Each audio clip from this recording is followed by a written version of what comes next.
അസ്സലാമു അലൈക്കും വറഹ്മത്തുള്ളാഹി വബറകാതുഹു. ബഹുവന്യരായ ഉബൈദ് തങ്ങളവർകളെ, അലി ഉസ്താദ്, അബ്ദുൽ കരീം ഫൈസി തങ്ങൾ, MC സുബൈർ ഹുദവി, അബ്ദുൽ ബാരി ഹുദവി, SYSൻ്റെയും JIC-യുടെയും പ്രമുഖരായ നേതാക്കളെ,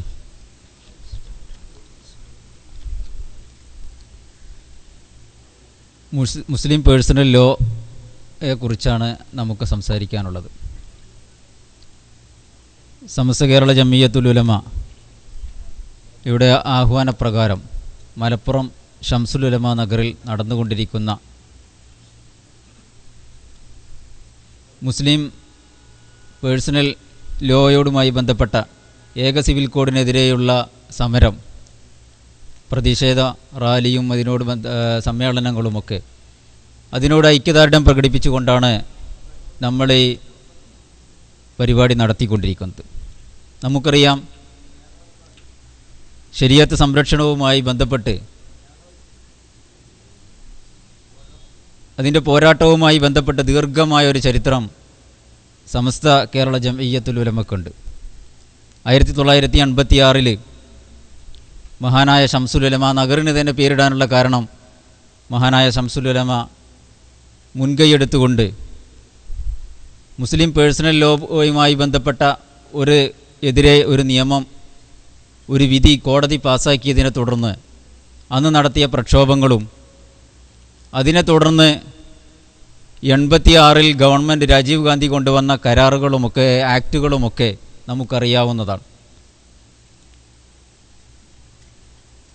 നമ്മുടെ സമൂഹത്തെ എന്താണ് ശരീഅത്ത് എന്ന് പഠിപ്പിക്കുന്നത് പോലെ തന്നെ ആ സമൂഹത്തിന് ശരീഅത്ത് വിശദീകരിച്ചു കൊടുക്കുന്നതിലും അത് നിലനിർത്തുന്നതിലും സമസ്ത ചെയ്ത സേവനങ്ങൾ എന്നും ഓർക്കപ്പെടുന്നതാണ്. സമസ്തയാണ് അതിൻ്റെ മുന്നണിയിൽ നിന്ന് പോരാടിയിരിക്കുന്നത്. ഇന്ത്യയിലെ ഒരുപാട് MP-മാരുണ്ടായിരുന്നെങ്കിലും നമ്മൾ തിരഞ്ഞെടുത്ത MP-മാരാണ് സേഠ് സാഹിബും ബനാത്ത് വാല സാഹിബുമാണ് എന്ന് ബില്ല് അവതരിപ്പിച്ചതും അവരിലേക്കായിരുന്നു ഇന്ത്യയിലെ എല്ലാ മുസ്ലിമീങ്ങളും നോക്കിയിരുന്നതും എന്ന് നമുക്കറിയാവുന്ന കാര്യമാണ്. അവതരിപ്പിക്കുന്നതിൻ്റെ മുന്നിൽ മഹാനായ ഷംസുൽ ഉലമ അത് മുഴുവനും വായിച്ചു നോക്കി ബോധ്യപ്പെട്ടതിന് ശേഷമാണ് അവർ ആ ബില്ല് പാർലമെൻറ്റിൽ അവതരിപ്പിച്ചതും അതിനെ തുടർന്ന് രാജീവ് ഗാന്ധി അതിന് പിന്തുണ നൽകിയതും അതൊക്കെ നമുക്ക് പിന്നീട് വിശദീകരിക്കാം. ശരീഅത്തിൻ്റെ സംരക്ഷണവുമായി ദീർഘമായൊരു ചരിത്രം സമസ്തക്കുണ്ട്. അതിൻ്റെ ഭാഗമായി തന്നെയാണ് ഇന്ന് ഏക സിവിൽ കോഡിനെതിരെയുള്ള പ്രക്ഷോഭങ്ങളും. ഏക സിവിൽ കോഡ് എന്ന് പറഞ്ഞാൽ എന്താണ് പേഴ്സണൽ ലോ എന്ന് പറഞ്ഞാൽ എന്നൊക്കെ പലപ്പോഴും നമ്മൾ ആലോചിച്ചിരിക്കും. നമുക്ക് അറിയില്ല എന്ന് വരും. നമുക്കറിയാം, ഇന്ത്യ എന്ന് പറഞ്ഞാൽ ലോകത്തെ ഏറ്റവും കൂടുതൽ ജനസമൂഹങ്ങൾ, വർഗവിഭാഗങ്ങൾ, ഭാഷക്കാർ, വംശക്കാർ എല്ലാം അധിവസിച്ചു കൊണ്ടിരിക്കുന്ന ഏക രാജ്യം ഇന്ത്യയാണ്. ഇന്ത്യയിൽ ഒരുപാട് ഭാഷക്കാരുണ്ട്, മതക്കാരുണ്ട്, വിശ്വാസക്കാരുണ്ട്, ആചാരക്കാരുണ്ട്. എല്ലാവരും ഇന്ത്യയിൽ താമസിച്ചു കൊണ്ടിരിക്കുന്നു. എത്രമാത്രം വ്യത്യസ്തത പുലർത്തുന്ന ഒരു സമൂഹമായിട്ട് പോലും നമുക്ക് ഇന്ത്യയിൽ ലോകോത്തര മാതൃകയിലുള്ള ഒരു ജനാധിപത്യ രാജ്യം കെട്ടിപ്പടുക്കാൻ സാധിച്ചു. ഒരേ ഭാഷക്കാർ, ഒരേ മതക്കാർ അധിവസിക്കുന്ന രാജ്യക്കാർക്ക് നേടിയെടുക്കാൻ കഴിയാത്ത ഒരു വലിയ നേട്ടമാണ് ഇന്ത്യക്കാർക്ക് നേടിയെടുക്കാൻ കഴിഞ്ഞത്. അത്ഭുതമാണത് ചരിത്രത്തിൽ. എന്തുകൊണ്ടാണെന്ന് പറഞ്ഞാൽ, ഇന്ത്യ എല്ലാ മനുഷ്യരുടെയും സ്വത്വത്തെ അംഗീകരിക്കുന്ന ഒരു രാജ്യമാണ്.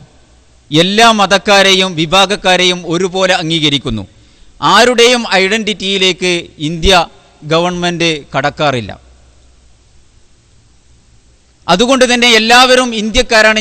ഇന്ത്യ എൻ്റെ രാജ്യമാണെന്ന് ഓരോ മതക്കാരും ഭാഷക്കാരും വിശ്വസിക്കുന്നു. അതിൻ്റെ അടിസ്ഥാനത്തിലാണ് നമ്മൾ ഇന്ത്യയെ നമ്മുടെ രാജ്യമായി കാണുന്നത്. അതുകൊണ്ട് തന്നെയാണ് നാം ഇന്ത്യയെ സ്നേഹിക്കുന്നതും.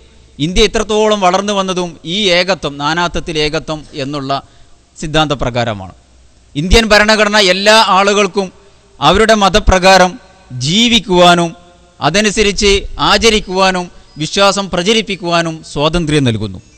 ഈ സ്വാതന്ത്ര്യം കൊണ്ട് മാത്രമാണ് ഇന്ത്യയിലെ ഈ ജനവിഭാഗങ്ങൾ മുഴുവനും ഒന്നായി ഭാരതമെന്ന ആ കൊടിക്കുറക്കീഴിൽ എല്ലാവരും ഇന്ത്യക്കാരായി മാറാനുള്ള കാരണം ഇതുകൊണ്ടാണ്.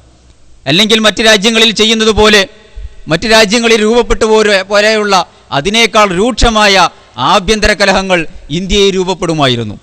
ഇന്ത്യ നാം നേടിയെടുത്ത പുരോഗതികളൊന്നും ഇന്ത്യക്ക് അന്യമായിരുന്നു. പക്ഷേ അതൊക്കെ അതിനൊക്കെ വ്യത്യസ്തമായി ഇന്ത്യ എല്ലാവരെയും ഉൾക്കൊള്ളുന്നു. ഇന്ത്യൻ ഭരണഘടന എല്ലാവരെയും ഉൾക്കൊള്ളുന്ന ഭരണഘടനയാണ്. എല്ലാവർക്കും ഈ അവകാശങ്ങൾ ഫണ്ടമെൻ്റൽ റൈറ്റ്സിൽ എഴുതി ചേർത്തതോടുകൂടെ തന്നെ ഇന്ത്യൻ ഭരണഘടനയുടെ 44-ാം വകുപ്പ് ഡയറക്റ്റീവ് പ്രിൻസിപ്പൽ മാർഗനിർദ്ദേശക തത്വങ്ങൾ എന്ന് പറയുന്ന കുറേ കാര്യങ്ങൾ ഉപദേശിക്കുന്നുണ്ട്. ആ ഉപദേശിക്കുന്ന കാര്യങ്ങൾ ഇന്ത്യയിൽ കോടതി മുഖേനയോ അല്ലെങ്കിൽ പോലീസ് മുഖേനയോ നടപ്പാക്കേണ്ട കാര്യമല്ല. ഇന്ത്യയിലെ ജനവിഭാഗങ്ങൾ മുഴുവനും ഭൂരിപക്ഷത്തോടുകൂടെ എന്നാണോ അതിനെ അംഗീകരിക്കുന്നത് ആ ദിവസം നടപ്പാക്കേണ്ട ചില കാര്യങ്ങൾ മാർഗനിർദ്ദേശക തത്വത്തിൽ എഴുതി വച്ചിട്ടുണ്ട്. ഒരുപാട് കാര്യങ്ങളുണ്ട് അതിലൊരു പ്രധാനപ്പെട്ട കാര്യമാണ് ഇന്ത്യയിൽ പൂർണ്ണ മദ്യനിരോധം ആവശ്യമാണ്. മദ്യം തീരെ ഇന്ത്യയിൽ പാടില്ല, അങ്ങനത്തെ ഒരു രാജ്യമാക്കി മാറ്റണം ഇന്ത്യയെ എന്ന്. എല്ലാവർക്കും നിർബന്ധ വിദ്യാഭ്യാസം കൊടുക്കണമെന്ന് മാർഗനിർദ്ദേശക തത്വത്തിൽ എഴുതി വച്ചിട്ടുണ്ട്. അതുപോലെ തന്നെയാണ് യൂണിയൻ സിവിൽ കോഡ്, ഒരു ഏകീകൃത സിവിൽ നിയമം ഇന്ത്യയിൽ വേണമെന്ന് മാർഗനിർദ്ദേശക തത്വത്തിൽ എഴുതി വച്ചിട്ടുണ്ട്. അങ്ങനെ എഴുതി വെക്കാൻ ഒരു കാരണമുണ്ടായിരുന്നു. 1947 ഇന്ത്യ സ്വതന്ത്രമായി ഇന്ത്യൻ ഭരണഘടന രൂപപ്പെട്ട സമയത്ത് ഇന്ത്യയിലെ ബഹുഭൂരിപക്ഷം വരുന്ന സമൂഹത്തിന് അഥവാ ഹിന്ദു സമൂഹത്തിന് ഒരു സിവിൽ നിയമം ഉണ്ടായിരുന്നില്ല. മുസ്ലിമീങ്ങൾക്കൊരു സിവിൽ നിയമം ഉണ്ടായിരുന്നു, ക്രിസ്ത്യാനികൾക്കൊരു സിവിൽ നിയമം ഉണ്ടായിരുന്നു. പക്ഷേ ബഹുഭൂരിപക്ഷം വരുന്ന ഹിന്ദുക്കൾക്ക് ഒരു സിവിൽ നിയമം കൃത്യമായി എഴുതി തയ്യാറാക്കിയ സിവിൽ നിയമം ഉണ്ടായിരുന്നില്ല. അപ്പോൾ എല്ലാവർക്കും ഒരു സിവിൽ നിയമം ആവശ്യമാണ് എന്നതിൻ്റെ അടിസ്ഥാനത്തിൽ ഇന്ത്യയിൽ ഒരു സിവിൽ നിയമം ആവശ്യമാണ് എന്നുള്ള തരത്തിലായിരുന്നു എഴുതിയത്. 1956 ജവഹർലാൽ നെഹ്റു 55-56 കാലഘട്ടത്തിൽ 4 ബില്ലുകളിലൂടെ ഹിന്ദു കോഡ് എന്ന രീതിയിൽ ഹിന്ദുക്കൾക്ക് ഒരു സിവിൽ നിയമം കൃത്യമായി എഴുതി രൂപപ്പെടുത്തിയെടുത്തു. അങ്ങനെ രൂപപ്പെടുത്തിയെടുക്കുന്നതിലൂടെ ഇനി ഇന്ത്യയിൽ ഒരു സിവിൽ നിയമം, ഒരു ഏകീകൃത സിവിൽ നിയമം ഇന്ത്യയിൽ ആവശ്യമില്ല. അല്ലെങ്കിൽ ഈ സിവിൽ നിയമങ്ങൾ ഒരിക്കലും രാജ്യത്തിനെ ബാധിക്കുന്നതല്ല, രാജ്യത്തിൻ്റെ ഐക്യത്തെ അത് ബാധിക്കുന്നില്ല. വ്യത്യസ്തമായ സിവിൽ നിയമങ്ങൾ പുലർത്തുന്നത് കൊണ്ട് രാജ്യത്തെ ജനങ്ങൾക്കിടയിൽ യാതൊരു പ്രശ്നങ്ങളും ഉണ്ടാവുന്നില്ല. ഇന്ത്യയുടെ ചരിത്രത്തിൽ 5000-ത്തിലധികം വരുന്ന വർഷത്തെ ചരിത്രം ഇന്ത്യക്കുണ്ടെങ്കിൽ ആ ഒരു കാലത്തും ഇന്ത്യയിൽ ഏകീകൃതമായൊരു നിയമം ഉണ്ടായിരുന്നില്ല. വ്യത്യസ്ത ജനവിഭാഗങ്ങൾക്ക് വ്യത്യസ്ത നിയമങ്ങളായിരുന്നു. കാരണം എല്ലാവരുടേതുമാണ് ഇന്ത്യ, എല്ലാവരെയും ഉൾക്കൊണ്ടുകൊണ്ടുള്ള ഒരു നിയമമായിരുന്നു ഇന്ത്യയിൽ നടപ്പുണ്ടായിരുന്നത്. ഏകീകൃത സിവിൽ നിയമം ഇന്ത്യയിൽ സാധ്യവുമല്ല. വ്യത്യസ്ത മതവിഭാഗക്കാർ, ജാതികൾ വ്യത്യസ്തമായ സിവിൽ നിയമങ്ങൾ, വ്യവസ്ഥകൾക്കനുസരിച്ചാണ് ജീവിച്ചു പോകുന്നത്. എങ്ങനെയാണ് ഏകീകൃത സിവിൽ നിയമം ഉണ്ടാക്കാൻ സാധിക്കുക? മുസ്ലിമീങ്ങളുടെ സിവിൽ നിയമങ്ങൾ വ്യത്യസ്തമാണ്, ക്രിസ്തു മതക്കാരുടെ സിവിൽ നിയമങ്ങൾ വ്യത്യസ്തമാണ്, ഹിന്ദു മതത്തിലെ സിവിൽ നിയമങ്ങൾ വ്യത്യസ്തമാണ്. അതിലേറ്റവും സങ്കീർണമായി കിടക്കുന്നത് മുസ്ലിമീങ്ങളുടെ സിവിൽ നിയമമാണ്. മുസ്ലിമീങ്ങളുടെ സിവിൽ നിയമത്തിന് ബാധിക്കുമെന്നതുകൊണ്ടാണ് മറ്റേത് മതക്കാരേക്കാളും മുന്നിലായി നമ്മൾ പ്രതിഷേധ പ്രകടനവുമായി രംഗത്തിറങ്ങുന്നത്. കാരണം നമ്മുടെ അസ്തിത്വവുമായി ബന്ധപ്പെട്ടതാണത്. ഇന്ത്യയുടെ ഐക്യത്തെ ബാധിക്കുന്നു, അഖണ്ഡതയെ ബാധിക്കുന്നു, ഭാരതം എന്ന ആ സ്വപ്നം തന്നെ ഇല്ലാതാകുന്നു. അതോടുകൂടെ അതിനെല്ലാം പുറമെ മുസ്ലിമീങ്ങളായ നമ്മുടെ വ്യക്തിത്വത്തെ ബാധിക്കുന്നതാണ്. മറ്റേത് ജനവിഭാഗങ്ങൾക്കും അവരുടെ വിവാഹം എന്ന് പറഞ്ഞാലും മറ്റ് ചില കാര്യങ്ങളൊക്കെ ഏതാനും ചടങ്ങുകളാണ്. ആ ചടങ്ങുകൾക്ക് അവർ കാര്യമായ പ്രാധാന്യങ്ങൾ നൽകുന്നില്ല.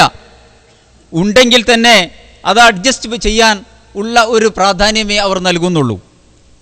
ക്രിസ്തുമതക്കാരെ സംബന്ധിച്ചിടത്തോളം പോപ്പ് അടുത്ത കാലത്ത് നടത്തിയ പ്രസ്താവനയിൽ ക്രിസ്തുമത വിശ്വാസികളെ ദഹിപ്പിക്കാമെന്നാണ്.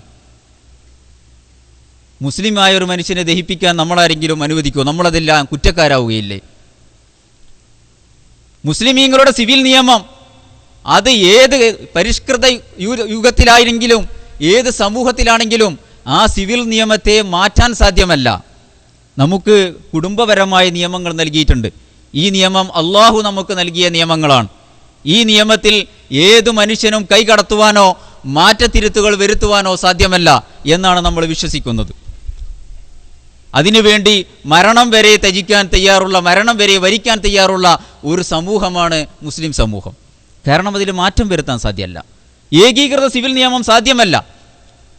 മുസ്ലിമീങ്ങളെ ഇസ്ലാമിക സമൂഹത്തിൽ ഒരു വിവാഹം എന്ന് പറഞ്ഞാൽ അതൊരു കരാറായിട്ടാണ് ഗണിക്കുന്നത്. ആ കരാറിൽ ഒരു വലിയ വേണം, അതുപോലെ വരനും വേണം. ഇന്ത്യയിൽ മറ്റൊരു മതവിശ്വാസികളുടെ ഇടയിലും ഇങ്ങനൊരു നിയമം നിലവിലില്ല.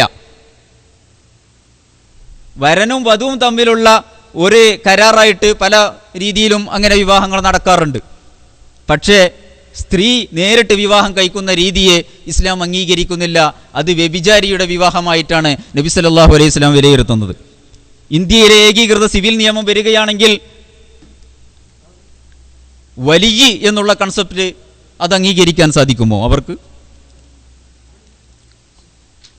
ആരെ വിവാഹം കഴിക്കണം, എങ്ങനെ വിവാഹം കഴിക്കണം എന്നുള്ളതിൻ്റെ പ്രത്യേക നിർദ്ദേശങ്ങൾ ഇസ്ലാമിലുണ്ട്. മുലകുടി ബന്ധത്തിലുള്ളവരെ വിവാഹം കഴിക്കാൻ പാടില്ല എന്ന് ഇസ്ലാം പറയുന്നു. കുടുംബബന്ധത്തിൽ സൂറത്ത് നിസാ 23 ആയത്തിൽ പറയുന്ന കുറേ ബന്ധങ്ങളുണ്ട്. ഈ ബന്ധത്തിൽപ്പെട്ടവരെ വിവാഹം കഴിക്കാൻ പാടില്ല എന്ന് ഇസ്ലാം പറയുന്നു.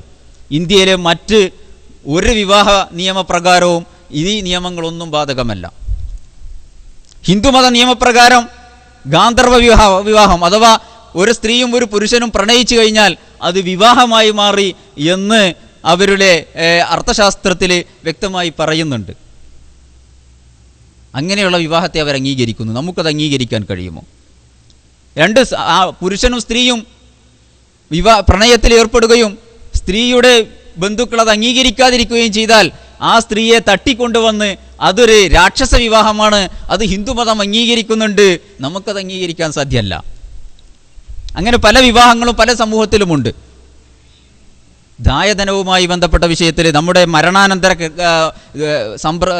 അനന്തരാവകാശ സ്വത്തിൻ്റെ വിതരണവുമായി ബന്ധപ്പെട്ട നിയമത്തിൽ മറ്റ് നിയമങ്ങളിലൊക്കെ വിൽ പത്രപ്രകാരം അനന്തര സ്വത്ത് ആർക്കെങ്കിലും നൽകാം. നമ്മുടെ നിയമത്തിൽ അത് പാടില്ല.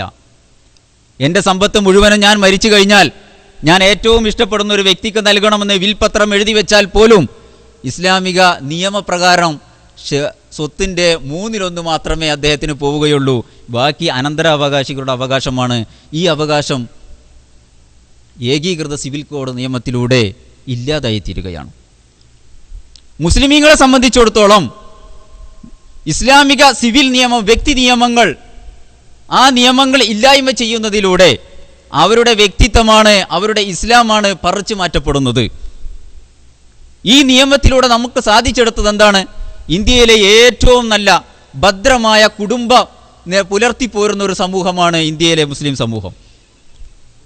മറ്റേതു മതക്കാരേക്കാളും ഭദ്രമായ സമാധാനപൂർവ്വമുള്ള ഒരു കുടുംബമാണ് മുസ്ലിം സമൂഹത്തിലെ കുടുംബ സംവിധാനം. തലാഖിൻ്റെ പേരിലാണ് ഇസ്ലാമിൻ്റെ സിവിൽ കോഡിന് വേണ്ടി ഇസ്ലാമിൻ്റെ സിവിൽ നിയമത്തെ ആക്രമിച്ചുകൊണ്ട് ഏകീകൃത സിവിൽ നിയമത്തിന് ബാധിക്കുന്നെങ്കിൽ അവരാലോചിക്കണം, ഏറ്റവും കൂടുതൽ തലാഖ് കുറഞ്ഞ ഒരു സമൂഹം മുസ്ലിമീങ്ങളാണ്. കേരളത്തിൽ തന്നെ പഠനത്തിൽ ഈ വർഷത്തിൽ വന്ന, ഈ മാസത്തിൽ വന്ന പഠനത്തിൽ റിപ്പോർട്ടിൽ, ഗവൺമെൻറ് നൽകിയ റിപ്പോർട്ടിൽ മലപ്പുറം ജില്ലയിലാണ് വിവാഹമോചനം ഏറ്റവും കുറവുള്ളത്. നമുക്കൊക്കെ ആലോചിച്ചാൽ അറിയില്ലേ, നമ്മുടെയൊക്കെ ഓരോ മഹല്ലിൽ വിവാഹമോചിതകളായ പെണ്ണുകൾ, സ്ത്രീകൾ എത്രയുണ്ട് എന്ന് നമുക്കൊക്കെ ആലോചിച്ചാൽ അറിയാം. ഇസ്ലാമിൻ്റെ സിവിൽ നിയമത്തിൻ്റെ ആ ഉത്തമമാണ്, അതിൻ്റെ ഉദാത്തമായ മാതൃകയാണ്, ജീവിച്ചിരിക്കുന്ന മാതൃകകളാണ് കാണുന്നത്. നമ്മുടെ അടുത്ത അയൽപക്കത്തുള്ള ഹിന്ദു സ്ത്രീകളൊക്കെ പലപ്പോഴും പറയാറുണ്ടല്ലോ, നിങ്ങളുടെ വീട്ടിലൊക്കെ എന്ത് നല്ല, എൻ്റെ നാട്ടിലുള്ള പല സ്ത്രീകളും പറയുന്നത് ഞാൻ കേട്ടിട്ടുണ്ട്, നിങ്ങളെ സമൂഹത്തിലൊക്കെ എന്ത് നല്ല സുഖമാണ്, മദ്യപാനമില്ല, മറ്റ് ബുദ്ധിമുട്ടുകളൊന്നുമില്ല, സ്ത്രീകൾ സന്തോഷത്തോടെ, മാതാവാണെങ്കിലും ഭാര്യ ഭർത്താക്കന്മാരാണെങ്കിലും നല്ല സന്തോഷത്തോടു കൂടെ പരസ്പരം അവകാശങ്ങളൊക്കെ വകവെച്ച് കൊടുത്തുകൊണ്ട് ജീവിക്കുന്നു. ഞങ്ങൾക്ക് അങ്ങനെ ഇതൊരു ഒന്ന് കിട്ടാൻ കഴിയുന്നില്ലല്ലോ, ഞങ്ങൾ മുസ്ലിം ആയാലോ എന്ന് വരെ ചില സ്ത്രീകൾ എൻ്റെ നാട്ടിലൊക്കെ സംസാരിച്ചത് ഞാൻ കേട്ടിട്ടുണ്ട്. ഏറ്റവും നല്ല ഉദാത്തമായ ഒരു കുടുംബജീവിതം അള്ളാഹു നമുക്ക് പ്രദാനം ചെയ്തു. ഈ കുടുംബജീവിതത്തിൽ ഒരിക്കലും മാറ്റം അംഗീകരിക്കുന്നില്ല, ആഗ്രഹിക്കുന്നില്ല. അവരുടെ ജീവൻ പോകുന്നതിന് തുല്യമാണ്, അവരുടെ അസ്തിത്വം നഷ്ടപ്പെട്ടു പോകുന്നതിന് തുല്യമാണ് ഈ സിവിൽ നിയമത്തിൽ മാറ്റം വരുത്തുക എന്ന് പറഞ്ഞാൽ. ഇന്ത്യയിൽ ഒരു കാലത്തും ഏകീകൃതമായ നിയമങ്ങൾ വന്നിട്ടില്ല. ഏറ്റവും പുരാതനമായ ഇന്ത്യയുടെ ചരിത്രത്തിൽ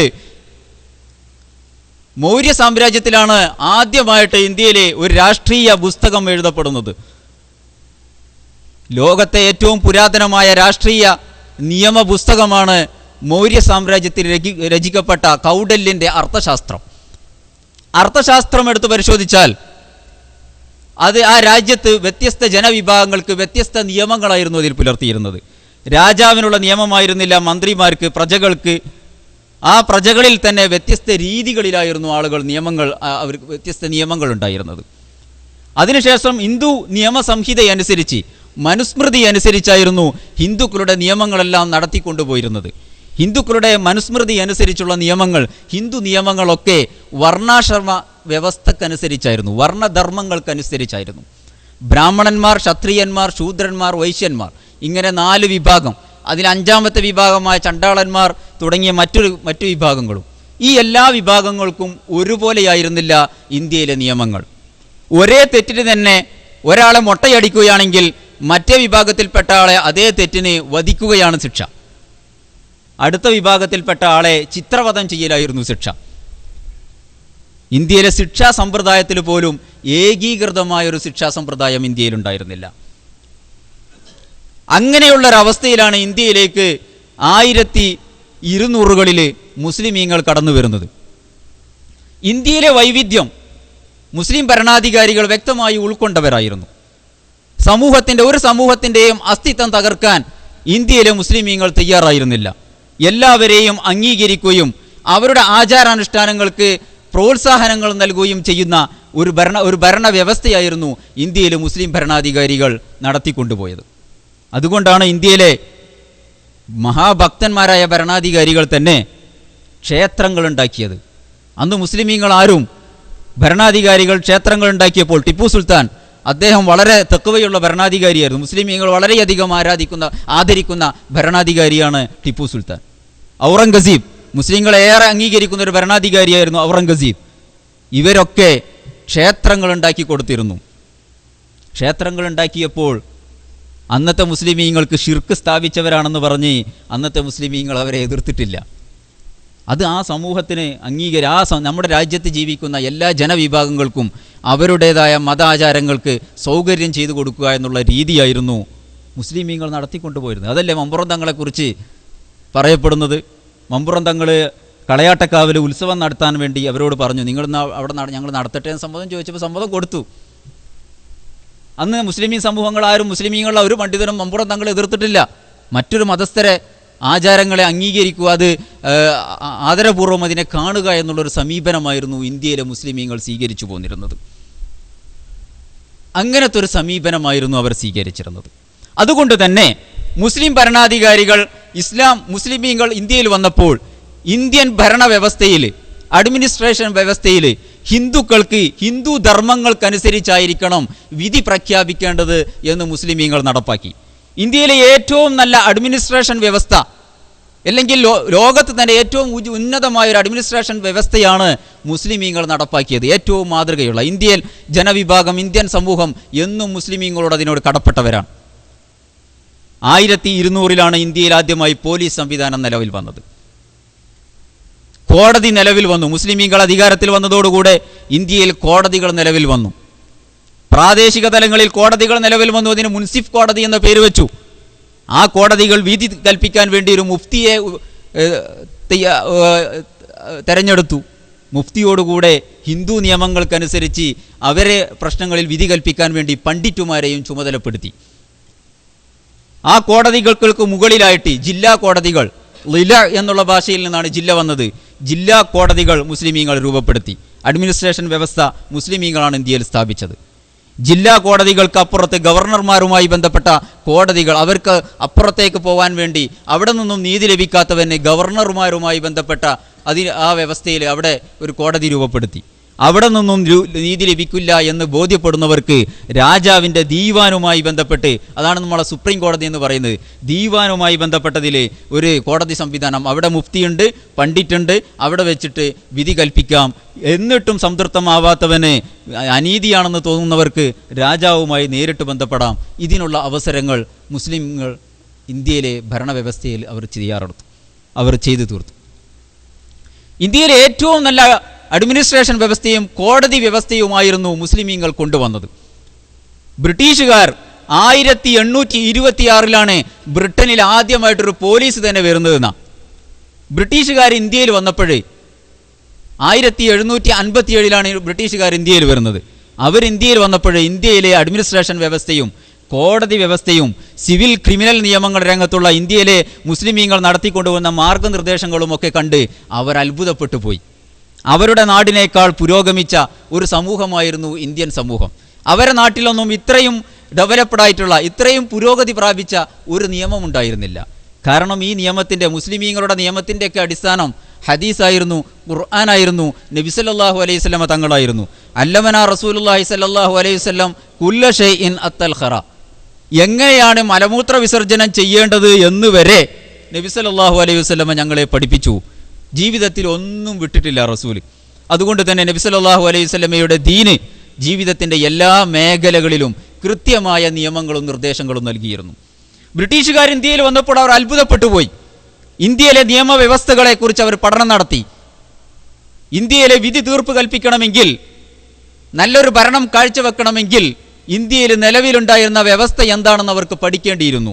അങ്ങനെ പഠിക്കാൻ അവർ തീരുമാനിച്ചു. ഇന്ത്യയിലെ വ്യവസ്ഥകളൊക്കെ രൂപപ്പെടുത്തിയിരുന്നത്, മുസ്ലിം ഭരണവ്യവസ്ഥകളെ രൂപപ്പെടുത്തിയിരുന്നത് ഏതാനും കിതാബുകളായിരുന്നു.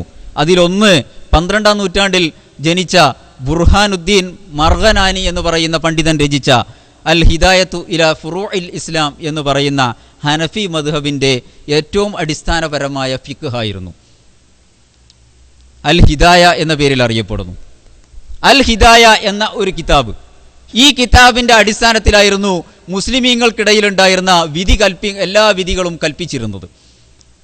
ഈ കിതാബിനെ ബ്രിട്ടീഷുകാർ വാറൻ ഹാസ്റ്റിംഗ് എന്ന് പറയപ്പെടുന്ന പ്രഭു, അദ്ദേഹത്തിൻ്റെ നിയന്ത്രണത്തിൽ അന്നറിയപ്പെടുന്ന ചാൾസ് ഹമിങ്ടൺ എന്ന് പറയുന്ന ഒരു നിയമവിദഗ്ധനെ വെച്ചിട്ട് 4 വർഷം കൊണ്ട് ഹിദായ എന്ന് പറയുന്ന കിതാബിനെ അറബിയിൽ നിന്ന് പേർഷ്യയിലേക്കും പേർഷ്യയിൽ നിന്ന് ഇംഗ്ലീഷിലേക്കും തർജ്ജമ ചെയ്തു. 4 വർഷം കൊണ്ട് 4 വാള്യങ്ങളായിട്ട് ആ കിതാബ് ആദ്യമായിട്ട് ഇംഗ്ലീഷുകാർ വിവർത്തനം ചെയ്തു. എന്താണ് നിയമം എന്ന് ഇംഗ്ലീഷുകാർ പഠിച്ച് വായിച്ചു നോക്കിയപ്പോൾ ബ്രിട്ടീഷുകാർ പറഞ്ഞു, മിറാക്കിൾ ഓഫ് ലോ, നിയമരംഗത്ത് ഇങ്ങനെ ഒരു അത്ഭുതം ഞങ്ങൾ കണ്ടിട്ടില്ല എന്ന് ബ്രിട്ടീഷുകാർ എഴുതിയവർ, നിയമജ്ഞർ, അവർ വിധി എഴുതി ഹിദായയെക്കുറിച്ച്. മറ്റൊന്നുണ്ടായിരുന്നത് ഫത്താവ ആലംഗീരിയായിരുന്നു. ഔറംഗസീബ് ആലംഗീർ, അദ്ദേഹം കിതാബുകളിലൊക്കെ പല വിഷയങ്ങളും ചർച്ച ചെയ്യും. വളരെ കാട് കയറി വരെ ചർച്ചകൾ പോവും. വളരെ ഭാവനയിലൂടെ കയറി ചെന്നിട്ട് പണ്ഡിതന്മാർ അതിന് വിധി പറഞ്ഞുകൊണ്ടിരിക്കും. കർമ്മശാസ്ത്ര കിതാബുകളുമായി ബന്ധപ്പെട്ടവർക്ക് അറിയുന്ന കാര്യമാണത്. അതെല്ലാം ലോകത്ത് സംഭവിച്ചു കൊള്ളണമെന്നില്ല, സാധ്യതകൾ ഉണ്ടാവാം. പക്ഷേ സംഭവിച്ച കാര്യങ്ങൾക്ക് പണ്ഡിതന്മാർ, മുഫ്തിമാർ തീരുമാനങ്ങൾ പറഞ്ഞതുണ്ടായിരിക്കും. അത് യഥാർത്ഥത്തിൽ റിയലായിട്ട് സംഭവിച്ചതാണ്. അതിന് ഉപോത്ബലകമായ സംഭവങ്ങൾ തന്നെയായിരിക്കും പിന്നീടും വരുന്നത്. അങ്ങനെ ഫത്വകൾ, ജഡ്ജിമാരുടെ ഫത്വകൾ ക്രോഡീകരിച്ചുകൊണ്ട് ഫത്താവ ആലംഗീരി എന്നറിയപ്പെടുന്ന ഒരു കിതാബ് ഔറംഗസീബിൻ്റെ കാലത്ത് വിരചിതമായിരുന്നു. നമ്മുടെ ഷാഫി മദ്ഹബിലുണ്ട് ഫത്താവൽ ഹദീസിയ. പല ഷാഫി മദ്ഹബിൻ്റെ അടിസ്ഥാനത്തിൽ പല ജഡ്ജിമാരും വിധി പറഞ്ഞ, ഖാദിമാരും വിധി പറഞ്ഞ ഫത്വകളുടെ ക്രോഡീകരണമാണ് ഈ ഫത്താവൽ ഹദീസിയയിലൊക്കെ പറയുന്നത്. അതേമാതിരി ഫത്താവകളുടെ ക്രോഡീകരണം ഷേഖ് നിലാം ബുർഹാൻപൂരി എന്നറിയപ്പെടുന്ന ഒരു പണ്ഡിതൻ്റെ നേതൃത്വത്തിൽ 500ഓളം വരുന്ന 100 ഹിജാസിലുള്ള ആളുകളും 100 ഇറാഖിലെ പണ്ഡിതന്മാരും ബാക്കി ഇന്ത്യയിലെ പല ഭാഗത്തുള്ള പ്രഗത്ഭരായ പണ്ഡിതന്മാരും ചേർന്ന് എഴുതി തയ്യാറാക്കിയ, ക്രോഡീകരിച്ച കിതാബായിരുന്നു ഫത്താവ ആലംഗീരി. ജസ്റ്റിസ് ബൈലി എന്നറിയപ്പെടുന്ന ഇംഗ്ലീഷുകാരൻ വളരെ ശ്രമകരമായിട്ട് ഈ കിതാബ് ഇംഗ്ലീഷിലേക്ക് വിവർത്തനം ചെയ്തു. നജ്മുദ്ദീൻ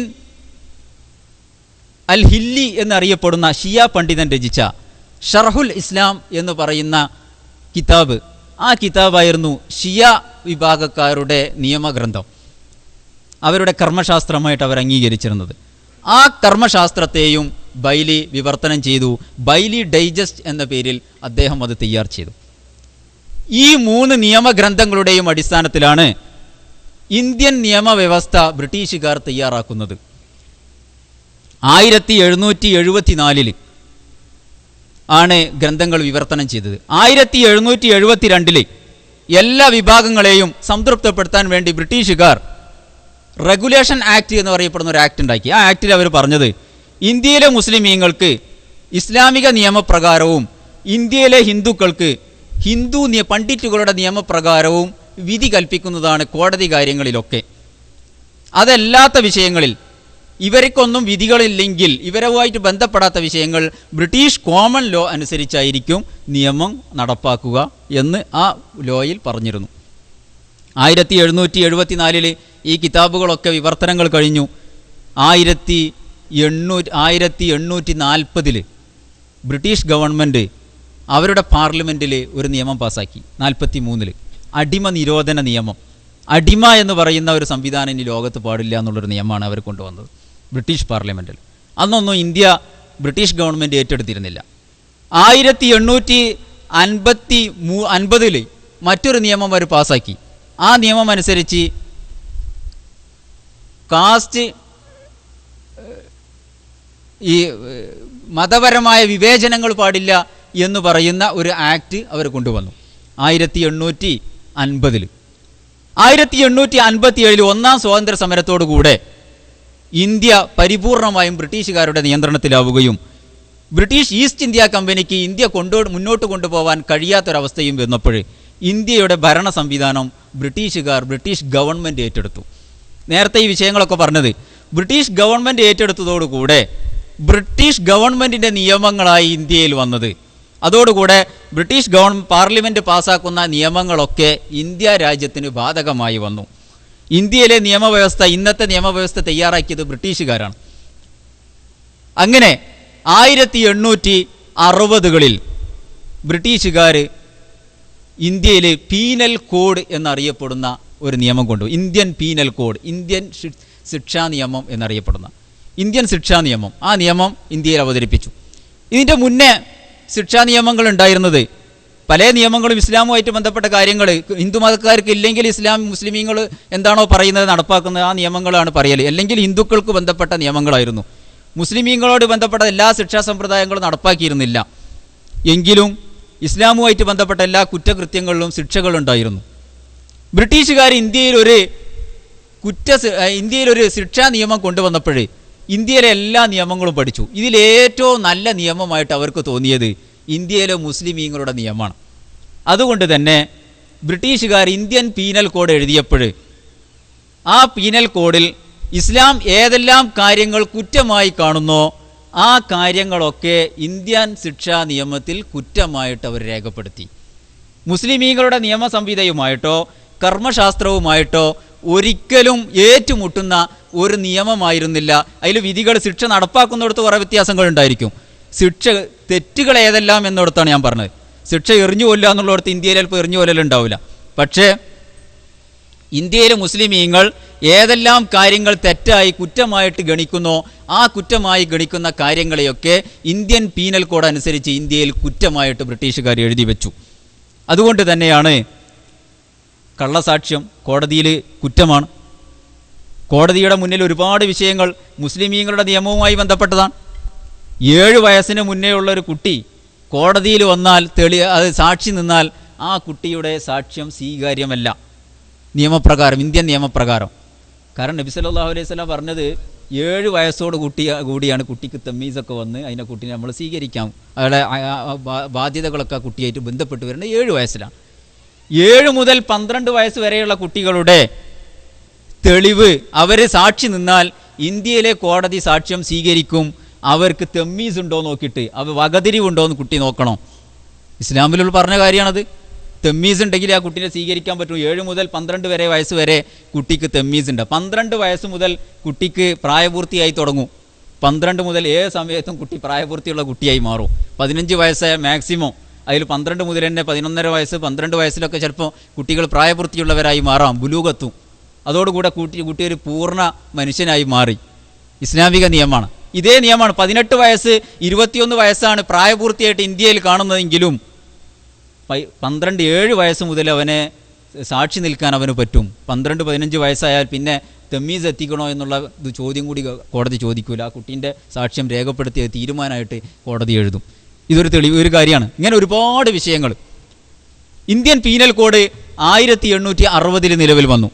1861 അന്നൊക്കെ മുസ്ലിമീങ്ങൾ ഭരണം നടത്തിയ അതേ ക്രമപ്രകാരം തന്നെയായിരുന്നു കാര്യങ്ങൾ പോയിരുന്നത്.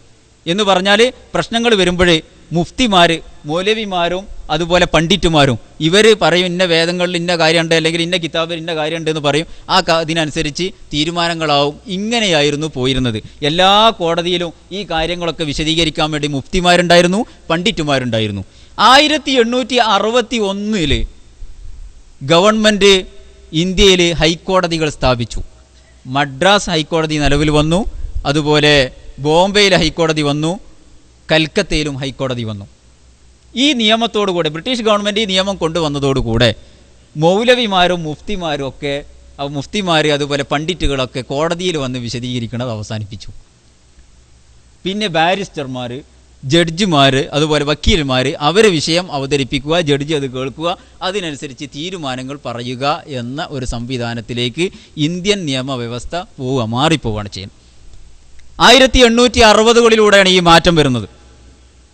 പിന്നീട് ഇന്ത്യയിലെ ഒരു ഇന്ത്യൻ തെളിവ് നിയമം എന്ന് പറയുന്ന ഒരു നിയമം കൊണ്ടുവന്നു. 1872 ഇന്ത്യൻ തെളിവ് നിയമം.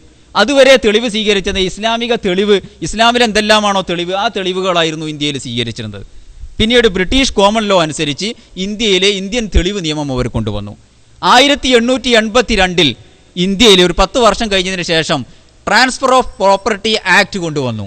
ട്രാൻസ്ഫർ ഓഫ് പ്രോപ്പർട്ടി ആക്ട് പറഞ്ഞാൽ നമ്മുടെ സ്വത്ത് കൈമാറ്റ ആക്റ്റാണത്.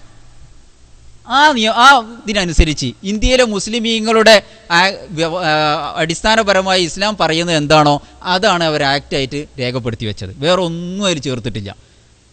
ഈജാബ് കബൂൽ, ഒരു സ്വത്ത് കൈമാറ്റം ചെയ്യുന്ന സമയത്ത് ഈജാബും കബൂലും വേണമെന്ന് ഇസ്ലാം പറയുന്നതാണ്. അതിനവർ ഇംഗ്ലീഷിലാക്കി ഓഫർ ആൻഡ് അക്സെപ്റ്റൻസ് എന്നാക്കി മാറ്റി.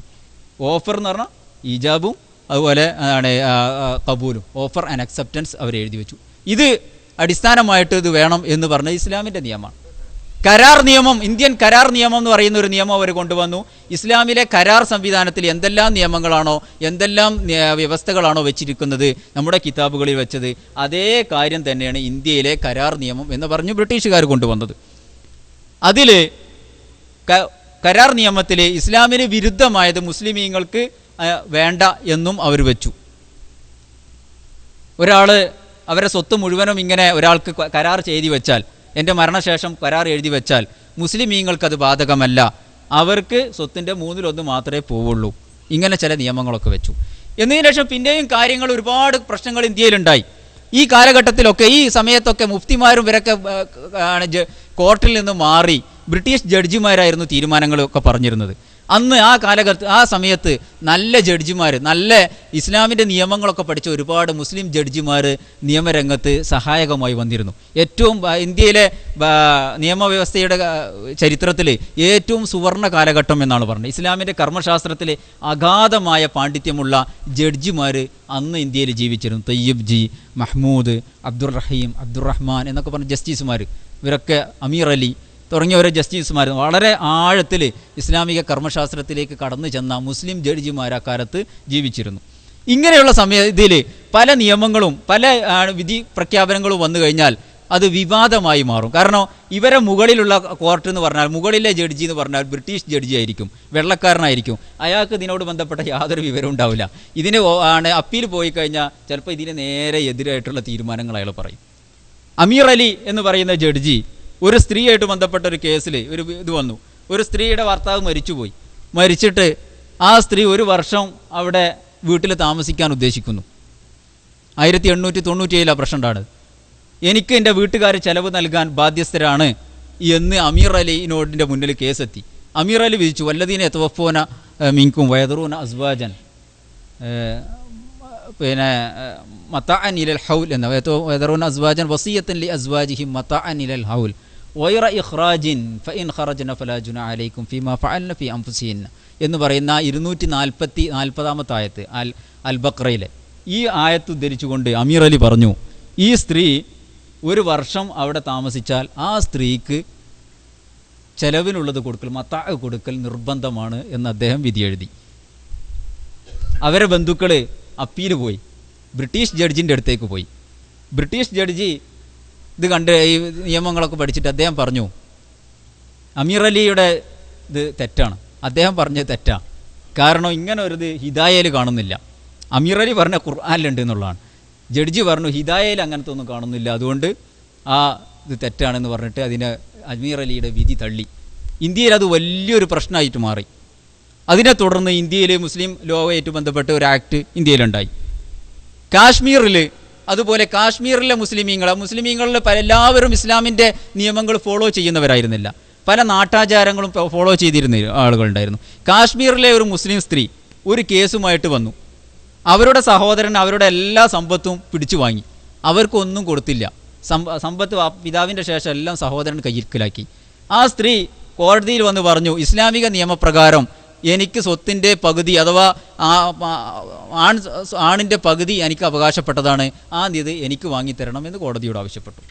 കോടതി അവരുടെ കസ്റ്റം അനുസരിച്ച് തീരുമാനമെടുത്തു, അങ്ങനെ അവകാശമില്ല. ആ സ്ത്രീ അപ്പീൽ പോയി, അവസാനം അപ്പീൽ പോയി ലാസ്റ്റ് ബ്രിട്ടനിൽ വരെ അപ്പീലെത്തി. അവസാനം ബ്രിട്ടനിൽ നിന്നും തീരുമാനമായി ആ സ്ത്രീക്ക് സ്വത്തവകാശമില്ല. അവരുടെ കസ്റ്റ് അനുസരിച്ച് വിധി പറയണം. അവരുടെ കസ്റ്റത്തിൽ അങ്ങനെയാണുള്ളത്.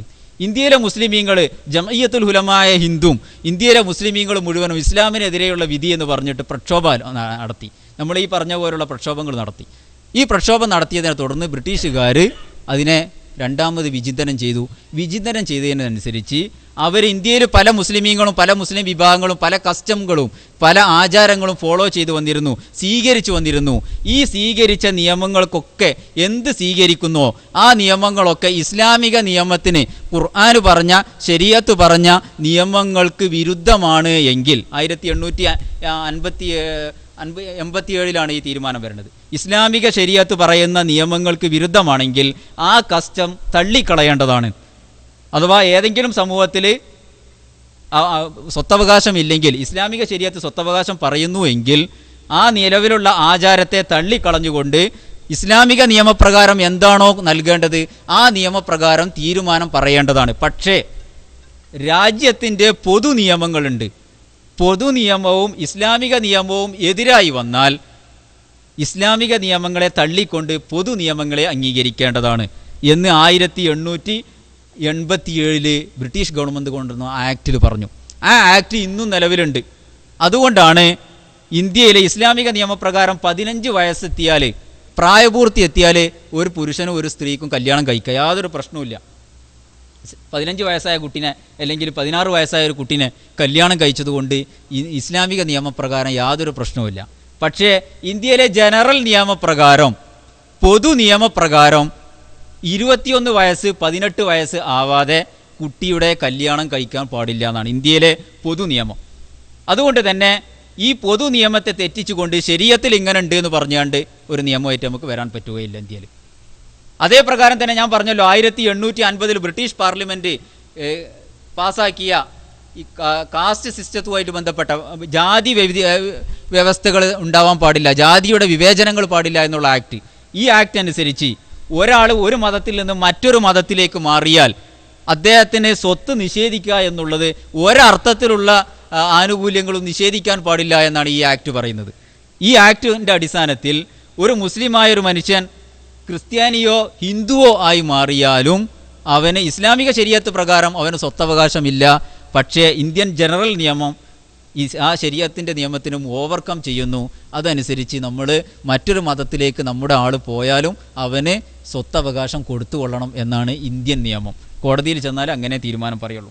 അപ്പോൾ ഇന്ത്യയിൽ ഈ എല്ലാ സമൂഹങ്ങളുടെയും ഈ കാര്യങ്ങളൊക്കെ ഒരുപാട് വിശദീകരിച്ച് പറയാനുണ്ട്, ഒന്നും ഇപ്പോൾ വിശദീകരിച്ച് പറയുന്നില്ല. എല്ലാ സമൂഹങ്ങളുടെയും നിയമങ്ങളെ ഇന്ത്യയിൽ ആദരിച്ചു പോന്നിരുന്നു. പക്ഷേ രണ്ട് വ്യത്യസ്ത സമൂഹങ്ങളുടെ ആളുകളുടെ പ്രശ്നം കോടതിയുടെ മുന്നിലെത്തിയാൽ മുസ്ലിമീങ്ങളല്ലാത്ത ജഡ്ജിമാർക്ക് ഈ പ്രശ്നങ്ങളൊക്കെ വരുമ്പോൾ വല്ലാത്ത ബുദ്ധിമുട്ടാണ്. കാരണം അവർക്ക് മുന്നേ ഉള്ള ജഡ്ജ്മെൻ്റ് അനുസരിച്ചാണ് അവർ വിധി പറയാം. ഈ വിധി അവർ പറഞ്ഞാലോ ചിലപ്പോൾ ഇസ്ലാമിക കർമ്മശാസ്ത്രവുമായിട്ട് ബന്ധപ്പെട്ട് ഒത്തുപോയിക്കൊള്ളണമെന്നില്ല, ജനങ്ങളിൽ വലിയ ഒച്ചപ്പാടുണ്ടായിരിക്കും. അതുകൊണ്ട് തന്നെ ബ്രിട്ടീഷ് ജഡ്ജിമാരൊക്കെ പറഞ്ഞത് മുസ്ലിമീങ്ങളുടെ പ്രശ്നം എൻ്റെ മുന്നിലെത്തിയാൽ, ജഡ്ജി വിധി ന്യായത്തിൽ തന്നെ പറഞ്ഞതാ, മുസ്ലിമീങ്ങളുടെ പ്രശ്നം എൻ്റെ മുന്നിലെത്തിയാൽ അതിലൊരു തീരുമാനം എടുക്കാതിരുന്നെങ്കിൽ എന്ന് ഞാൻ ആഗ്രഹിക്കുമായിരുന്നു. അങ്ങനെയായിരുന്നു ഞാൻ എങ്ങനെയെങ്കിലും രക്ഷപ്പെടാനാണ് ഞാൻ ശ്രമിക്കാറ്. കാരണം അതിൽ തീരുമാനം എടുത്തു കഴിഞ്ഞാൽ എന്തായാലും പ്രശ്നമായിട്ട് വരും. കാരണം അത് ഇസ്ലാമിക ശരീഅത്തുമായിട്ട് ബന്ധപ്പെട്ട കിതാബുകളായിട്ട് ബന്ധപ്പെട്ടതാണ്. അതിന് പ്രത്യേക നിയമവ്യവസ്ഥകളായി പറഞ്ഞിട്ടുണ്ട്. ഈ ജഡ്ജിമാർക്ക് ബുദ്ധിമുട്ടാണ്. ഇന്ത്യയിലും പലപ്പോഴും ജഡ്ജിമാരുടെ മുന്നിൽ ഇങ്ങനെ പ്രശ്നങ്ങൾ എത്താറുണ്ട്. അത് മുസ്ലിം അല്ലാത്ത ഒരാളും തമ്മിലുള്ള ഒരു പ്രശ്നം. ഈ പ്രശ്നമായിട്ട് ബന്ധപ്പെട്ടൊരു ജഡ്ജിൻ്റെ മുന്നിൽ ഒരു പ്രശ്നം വന്നാൽ ജഡ്ജിമാർ ഏത് നിയമം അനുസരിച്ച് ഇവരുടെ ഇടയിൽ വിധി കൽപ്പിക്കണം എന്നുള്ളിടത്ത് അവർക്ക് പ്രശ്നം വരും.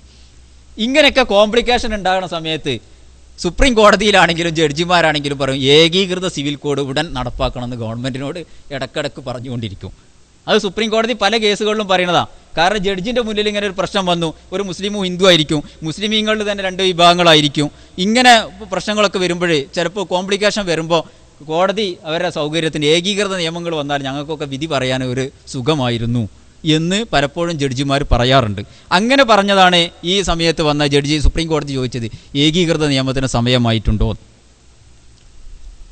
അപ്പോൾ ഇന്ത്യയിലെ നിയമങ്ങളിൽ എല്ലാ മതവിഭാഗങ്ങളെയും അംഗീകരിച്ചു കൊണ്ടുള്ള ഒരു നിയമമായിരുന്നു വന്നത്. 1986 നമുക്കറിയാം ഷാബാനു എന്ന് പറയുന്ന ഒരു സ്ത്രീ, ഷാബാനു എന്ന് പറയുന്ന ഒരു വൃദ്ധയായ സ്ത്രീ, ആ സ്ത്രീയെ ഭർത്താവ് ഒഴിവാക്കിയപ്പോൾ ആ സ്ത്രീ എനിക്ക് ജീവിക്കാൻ വേണ്ടി ഭർത്താവ് എൻ്റെ ജീവിത ചെലവ് ഏറ്റെടുക്കണം എന്ന് പറഞ്ഞ് കോടതിയിൽ കേസ് കൊടുത്തു. കാരണം ഇത്രയും കാലം ഭർത്താവിൻ്റെ കൂടെയാണ് ഞാൻ ജീവിച്ചത്, ഭർത്താവിന് വേണ്ടിയിട്ട് എല്ലാം ഞാൻ ഒഴിഞ്ഞു വെച്ചു, വയസ്സുകാലത്ത് എന്നെ ഒഴിവാക്കി എന്ന് പറഞ്ഞിട്ട് നമ്മളെ ഹൗല പറഞ്ഞ പോലെ അക്ര ഷബാബി എന്നൊക്കെ പറഞ്ഞ് ഹൗല റസൂൽ സല്ലല്ലാഹു അലൈഹി വസല്ലം എന്നോട് പറഞ്ഞില്ലേ, എനിക്ക് പെണ്ണുങ്ങളൊന്നും വേണ്ട, ഞാൻ ഇബാദത്ത് ഏറ്റവും കൂടുകയെന്ന് ഉസ്മാൻ ഇബ്നു മദ്ഊൻ പറഞ്ഞു. മദ്ഊൻ പറഞ്ഞപ്പോഴേ നബി സല്ലല്ലാഹു അലൈഹി വസല്ലമയോട് വന്നാണ്ട് പറഞ്ഞല്ലോ എൻ്റെ ജീവിതം മുഴുവനും അദ്ദേഹത്തിന് വേണ്ടി ഞാൻ നൽകി, ഇപ്പോഴും അദ്ദേഹം പറഞ്ഞത് എൻ്റെ അടുത്തേക്ക് അയാൾ വരില്ല, അയാളെ ഇബാദത്ത് ഏറ്റവും പടച്ചോനായിട്ട് കൂടുക എന്ന് പറഞ്ഞ്.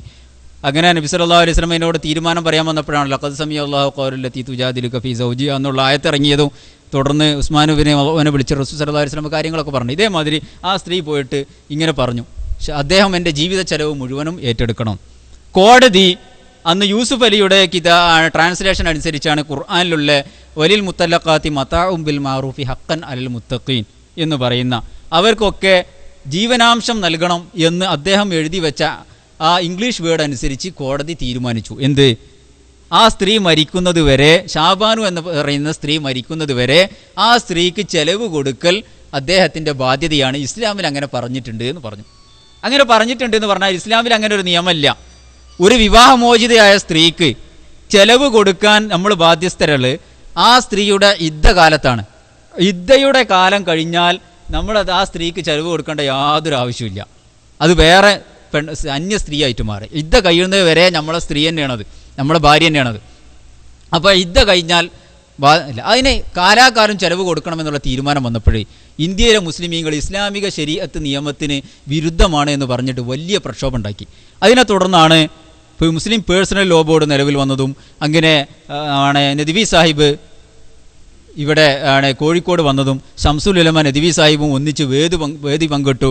അങ്ങനെ ഒന്നിച്ച് ഇന്ത്യയിലെ മുസ്ലിം സംഘടനകൾ മുഴുവനും ഒന്നിച്ചുകൊണ്ട് ശരീഅത്തിൻ്റെ സംരക്ഷണത്തിൽ ഞങ്ങൾ എല്ലാവരും ഒറ്റക്കെട്ടാണെന്ന് പറഞ്ഞ് തീരുമാനമെടുത്തു. ഒറ്റക്കെട്ടായി പ്രക്ഷോഭങ്ങൾ നടത്തി. ആ പ്രക്ഷോഭം നടത്തി അതിനെ തുടർന്ന് 1986 നമ്മളെ വനാത്തുവാല സാഹിബാണ് ബില്ല് അവതരിപ്പിച്ചത്. രാജീവ് ഗാന്ധി ആ വിഷയത്തിൽ ഇടപെട്ടു.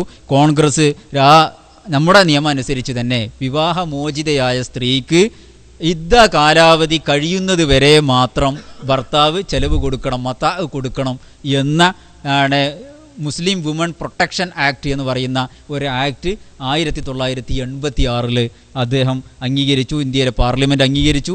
അതൊരു നിയമമായിട്ട് ഇന്ത്യയിൽ നിലവിൽ വന്നു. ഇതാണ് ഷാബാനു കേസ്.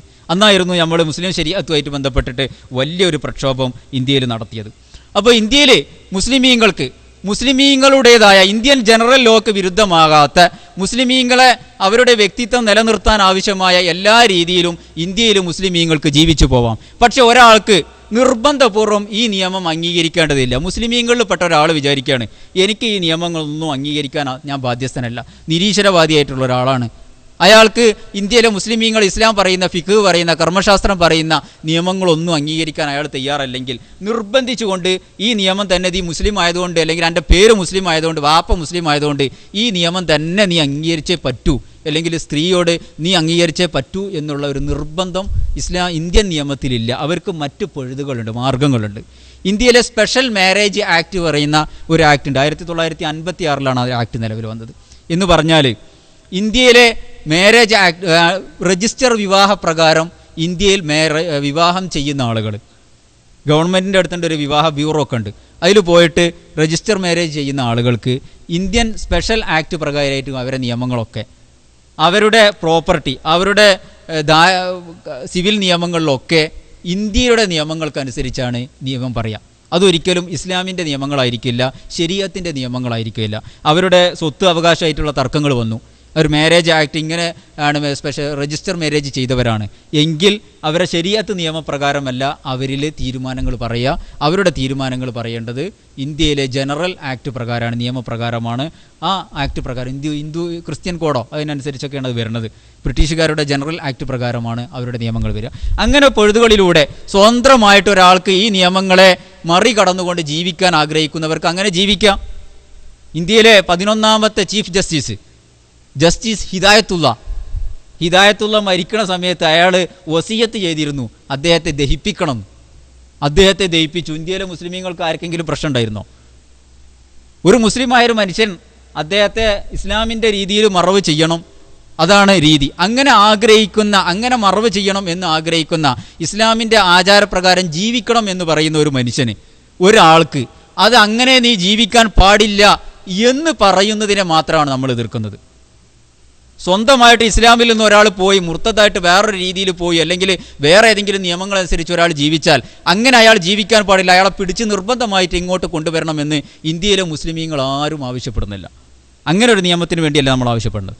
പക്ഷേ ഇന്ത്യയിൽ മുസ്ലിമായി ജീവിച്ചു കൊണ്ട് തന്നെ ഇന്ത്യൻ നിയമത്തെയും അംഗീകരിക്കാൻ നമുക്ക് സാധിക്കണം. അല്ലെങ്കിൽ ഇസ്ലാമിക നിയമങ്ങളും ഇന്ത്യൻ നിയമങ്ങളും, ഇന്ത്യൻ സിവിൽ നിയമങ്ങളും രണ്ടായി വന്നാൽ അത് രാജ്യത്ത് വലിയ പ്രശ്നങ്ങൾ വരും.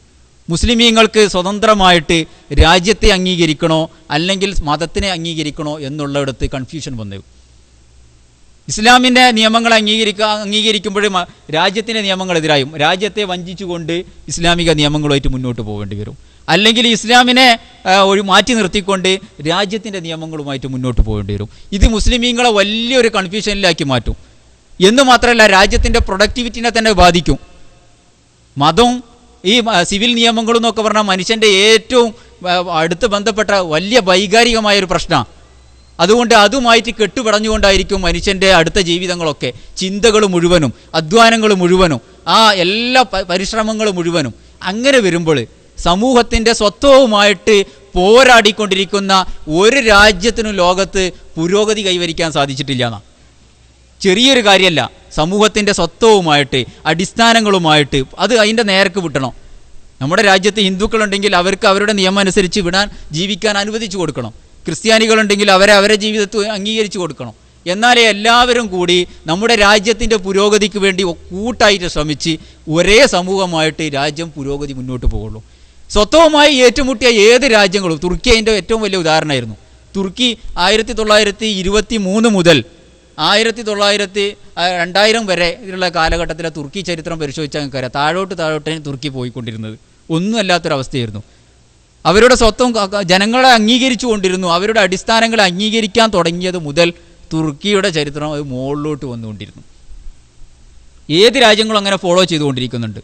ചൈന അടക്കം അവരുടെ ഭൂരിപക്ഷം വരുന്ന ഹാൻ വംശത്തിൻ്റെ ദേശീയതയെയും വംശീയതയെയും അവരുടെ മതാചാരങ്ങളെയും അംഗീകരിച്ചു കൊണ്ടുള്ള ഒരു കമ്മ്യൂണിസമാണ് ചൈന നടപ്പാക്കിക്കൊണ്ടിരിക്കുന്നത്. ഭൂരിപക്ഷ സമൂഹത്തിനെ അംഗീകരിച്ചുകൊണ്ടാണ് നടപ്പാക്കുന്നത്.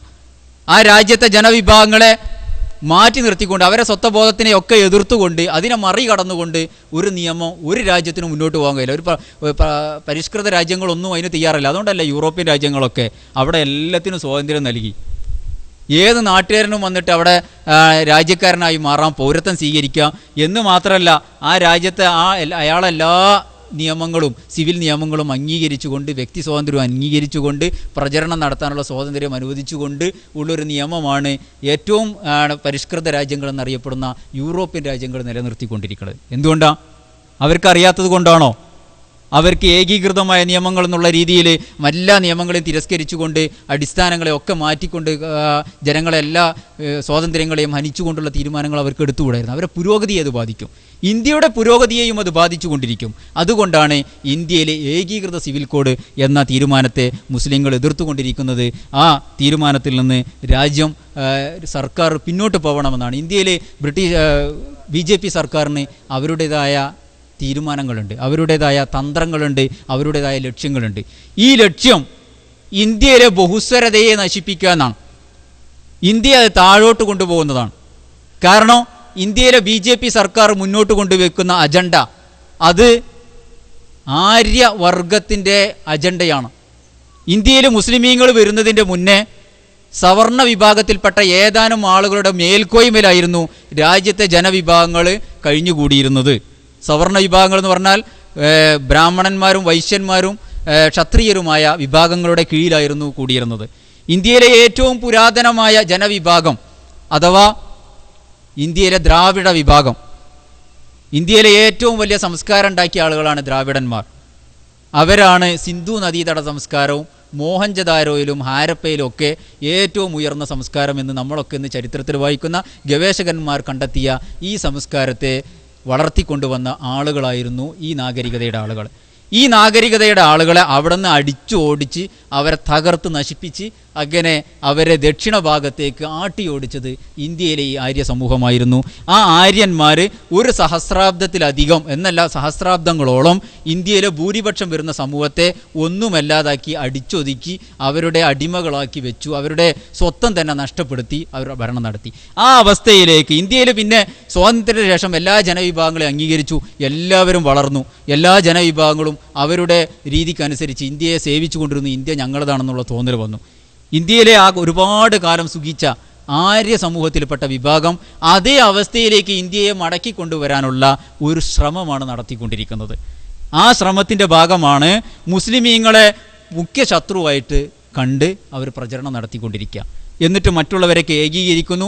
ഏകീകരണത്തിൻ്റെ അവസാനമായിട്ട് ദളിതരെയും ഇന്ത്യയിലെ ഭൂരിപക്ഷ സമൂഹത്തെയും അവർ താഴോട്ട് കൊണ്ടുപോകും, ഒന്നുമല്ലാതാക്കി മാറ്റി പഴയ ആര്യൻ ആധിപത്യത്തിലേക്ക് കാര്യങ്ങളെ കൊണ്ടുപോകാമെന്ന. അതോടുകൂടെ ഇന്ത്യ ഒന്നുമല്ലാതായി മാറും. ഇന്ത്യയുടെ എല്ലാ പ്രതാപങ്ങളും അവസാനിക്കും. ഇന്ത്യ എന്നുള്ള ഇന്ത്യയിലെ ലോകത്ത് അറിയപ്പെടുന്ന അംഗീകരിക്കപ്പെടുന്ന ആ രാജ്യം എന്നുള്ള പദവിയിൽ നിന്ന് ഇന്ത്യ നഷ്ടപ്പെട്ടു പോകും. അതുകൊണ്ട് നമ്മൾ ഇന്ത്യക്കാരെന്നുള്ള നിലയ്ക്ക് എല്ലാ മതസമൂഹങ്ങളെയും ഒന്നിച്ചു കൂട്ടിക്കൊണ്ട് ഈ ഇന്ത്യയെ രക്ഷിക്കാനുള്ള ഈ സംരംഭത്തിൽ അവരെയെല്ലാം കണ്ണികളാക്കി ചേർത്ത് ഈ ഗവൺമെൻറ്റിനെ അതിൽ നിന്ന് പിന്തിരിപ്പിക്കാൻ നമുക്ക് ശ്രമം നടത്തണം. അള്ളാഹു അതിന് തൗഫീക്ക് നൽകുമാറാവട്ടെ. നമ്മുടെ പരിശ്രമങ്ങളെയൊക്കെ അള്ളാഹു വിജയിപ്പിക്കുമാറാവട്ടെ. സമസ്ത കേരള ജമിയത്തിൻ്റെ ഉലമയുടെ കീഴിൽ നടന്നുകൊണ്ടിരിക്കുന്ന ഈ പ്രക്ഷോഭത്തെ അതിൻ്റെ ലക്ഷ്യത്തിലേക്ക് അള്ളാഹു എത്തിക്കുമാറാവട്ടെ. ഇനിയും നമുക്കും നമ്മുടെ പ്രസ്ഥാനത്തിനുമൊക്കെ ദീനിനും ഇസ്ലാമിനും വേണ്ടി ഒരുപാട് സേവനങ്ങൾ ചെയ്യാൻ തൗഫീക്ക് നൽകുമാറാവട്ടെ. വാഖിറു ദഅ്വാനാ അൽഹംദുലില്ലാഹി റബ്ബിൽ ആലമീൻ. അസ്സലാമു അലൈക്കും.